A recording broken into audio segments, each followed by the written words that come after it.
2023 포토샵의 새로운 기능에 대해서 살펴보겠습니다. 먼저 오브젝트 셀렉션 툴의 선택 방법이 많이 개선이 되었는데요. 왼쪽에 툴박스에서 오브젝트 셀렉션 툴을 선택합니다. 그러면 상단에 보시면 오브젝트 파인더가 자동으로 회전하면서 다수의 오브젝트를 찾아줍니다. 잠시 기다려 주시죠. 이제 마우스를 올려볼까요? 그러면 오브젝트들을 자동으로 찾아주었고 핑크색으로 표시가 보입니다. 레이어의 오른쪽 마우스를 누르시고요. 현재 선택된 모든 오브젝트에 마스크를 씌워 보도록 하죠. 다만 포도송이가 여러 개가 있기 때문에 마스크의 개수도 많이 생성될 것으로 생각됩니다. 잠시 기다리시면 레이어 패널에 개별적으로 마스크가 다량으로 생성됩니다. 저희는 왼쪽에 있는 포도송이의 밝기를 약간 보정해 주고자 하는 목적입니다. 네, 이제 다 되었고요. 여러 개의 마스크 레이어가 생성된 게 보입니다. 저희는 지금 23번 마스크를 선택할 텐데요. 어떻게 되었는지 확인해 보기 위해서 Alt를 누른 상태에서 썸네일을 클릭합니다. 원하는 부분이 맞죠? 그러면 이 흰 부분을 선택하기 위해서 썸네일 부분을 컨트롤 클릭합니다. 그리고 다시 Alt 클릭해서 이미지를 보여주시면 되시고요. 약간의 밝기를 보정하고자 합니다. 이미지, 어저스트먼트, 익스포저, 노출입니다. 오른쪽에 흰색 스포이드를 선택하시고요. 클릭하겠습니다. 제가 지금 클릭한 부분에서는 약 0.37 정도 밝기를 올리라고 되어 있는데요. 지금 교재에는 0.25 정도 고정하도록 표시되어 있네요. 저희도 0.25로 올리도록 하겠습니다. 이제 선택 영역을 해제하겠습니다. Select, Deselect 또는 Ctrl D를 누르시면 되겠죠? 두 번째 예제입니다. 오른쪽 밑부분에 보면 조그만 하수구가 보이는데요. 그 부분을 살짝 감추도록 할 예정입니다. 라쏘로 변경하시고요. 마우스를 드래그 하여서 선택 영역을 만들어 줍니다. 이제 오른쪽 마우스를 누르시고 컨텐츠 어웨어 필을 선택하도록 하겠습니다. 그러면 아래의 화면처럼 보이는데요. 메꾸어질 부분이 미리 보기가 됩니다. 약간의 흔적이 남기는 합니다. 오른쪽에 어플라이 누르시고 OK 눌러서 마무리 하도록 하지요. 선택 해제합니다. Ctrl D. 세 번째입니다. 역시 오브젝트 셀렉션 툴을 선택하시고요. 오브젝트 파인더가 자동으로 하늘 부분을 선택할 때까지 기다려 주시면 되겠습니다. 네, 선택이 되었네요. 마우스로 클릭합니다. 그러면 하늘 부분이 선택이 되겠죠. 에디트 들어가서 스카이 리플레이스먼트를 선택합니다. 오른쪽에 드롭다운 버튼을 누르시고 선셋 폴더 안에 있는 세 번째 김의 구름을 선택하도록 하죠. OK 해주겠습니다. 그러면 새로운 레이어로 하늘의 구름이 대체되게 됩니다. Ctrl D 눌러서 선택 해제하겠습니다.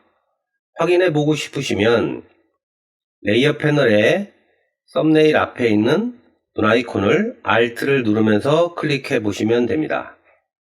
Alt 클릭, 다시 한번 Alt 클릭해서 변경된 결과물과 비교하실 수 있습니다. 두 번째, 뉴럴 필터에 포토 레스토레이션 필터가 추가가 되었습니다. 필터, 뉴럴 필터.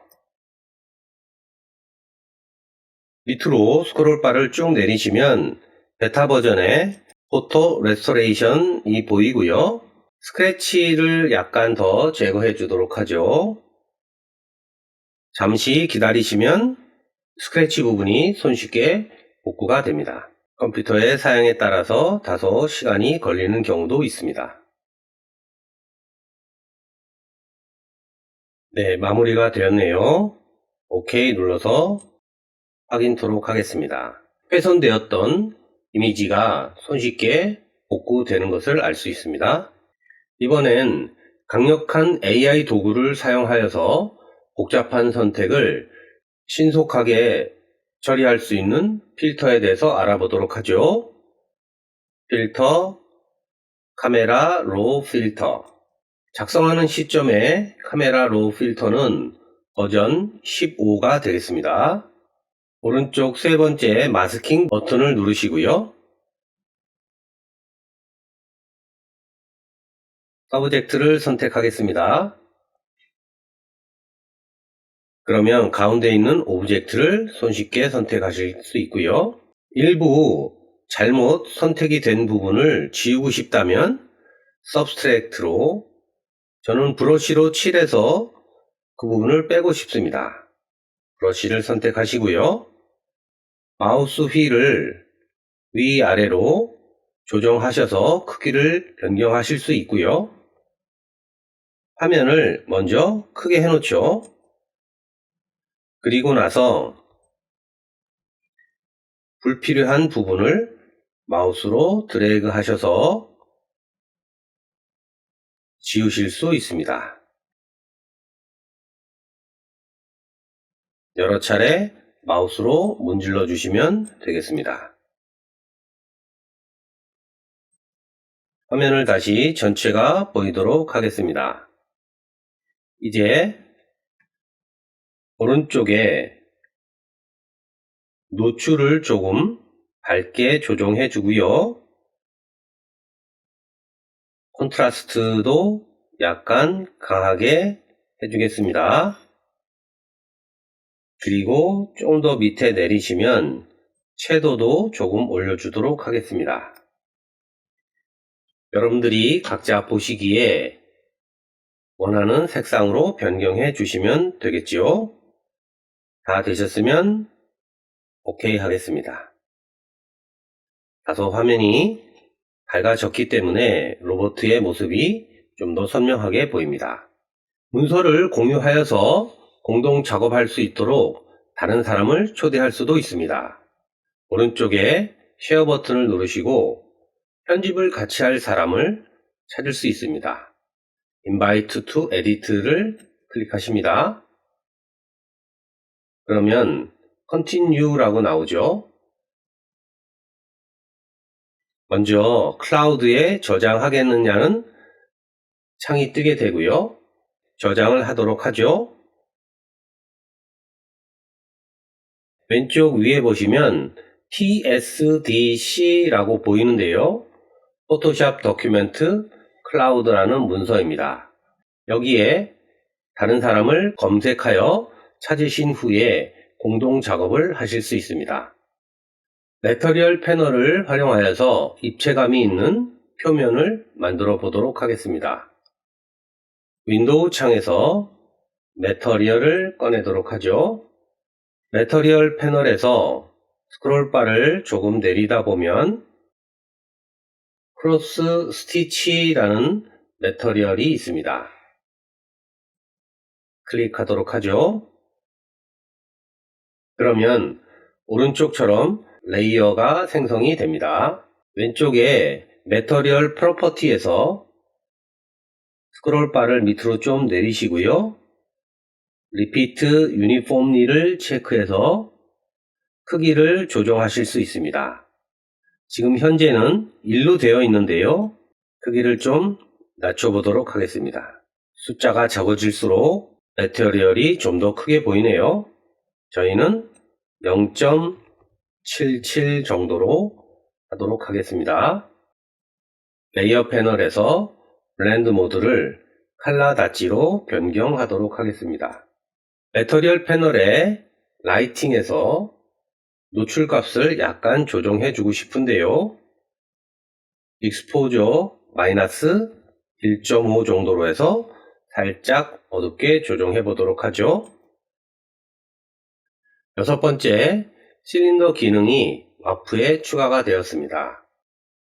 레이어 1번을 선택하시고요. 에디트, 트랜스폼, 와프를 클릭하겠습니다. 옵션에 보시면 가장 아래 부분에 실린더가 추가가 된 것이 보입니다. 이제 마우스를 조절점을 위치를 변경하시고요. 좌우의 폭도 맞춰주시면 되겠습니다.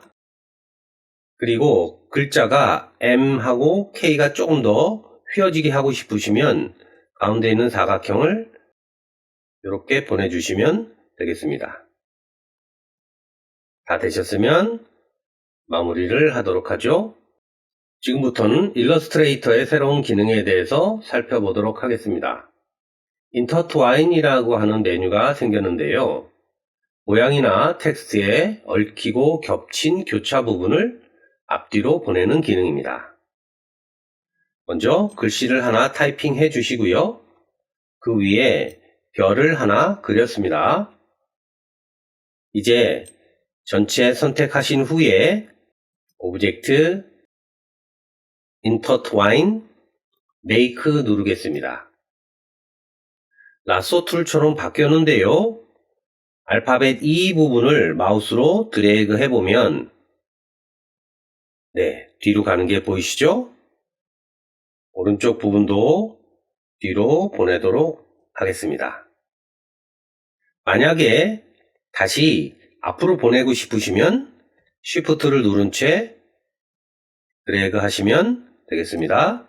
두 번째, 오른쪽 상단에 문서를 공유하고 공동 작업을 할 수 있도록 다른 사람을 초대할 수 있습니다. Invite to Edit를 클릭하시면 되는데요. 포토샵과 동일하다고 생각하시면 되겠습니다. 세 번째, 인디자인과 일러스트레이터 사이의 텍스트 파일 형식을 유지할 수 있는 기능이 추가가 되었습니다. 지금 보이시는 화면은 인디자인 화면인데요. 인디자인에서 텍스트가 있습니다. 편집, 복사합니다. 일러스트를 열고요.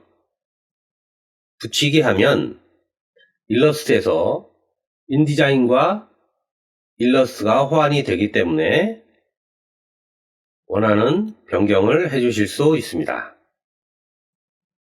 네 번째, 빠르게 액션 기능을 실행할 수 있습니다. 오른쪽 위에 보시면 Search for 툴이 보이시죠? 클릭합니다. 위쪽에 보시면 Quick Action이라고 있습니다. 클릭하시고요. 지금은 레트로 텍스트를 만들도록 할 겁니다. 선택하시고 레트로 텍스트. 아주 빨리 바뀌는 것을 보실 수 있죠. 스트로크 컬러가 주황색인 상태에서 아쿠툴로 선을 하나 그리도록 하겠습니다. 선택 툴로 변경해 주신 후에 이펙트, 3D and Material, 리볼브 하시면 회전하겠죠.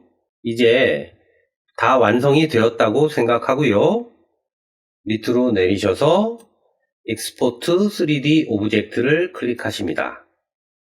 그러면 오브젝트, OBJ, USDA, GLTF와 같은 3D 파일 형식으로 익스포트 눌러서 내보내실 수 있습니다. 이상으로 2023 버전의 신기능에 대해서 살펴보았습니다. 여러분 수고 많으셨습니다.